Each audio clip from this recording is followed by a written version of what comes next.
Hi, I'm Sanjit Konda, Chairman of the Department of Orthopedics for Medisys Health Network. I'm here to talk to you today about a new innovative robot that we have here at Jamaica Hospital.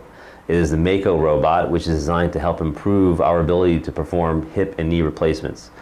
Now, patients who come into our office with pain of the hip and the knee oftentimes have arthritis.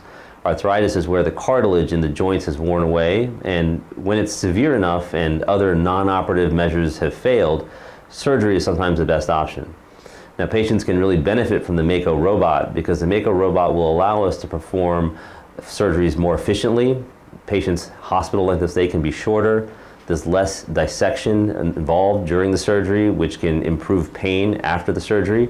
Now, you may or may not be a candidate for the robot, but that's something that the surgeon will decide and can talk to you in the office before you have surgery. The surgery itself can be performed here at Jamaica Hospital, and the Mako robot certainly will improve our ability to help provide a knee replacement or hip replacement for you. If you have any questions about the surgery or the robot itself, please contact us at the number below.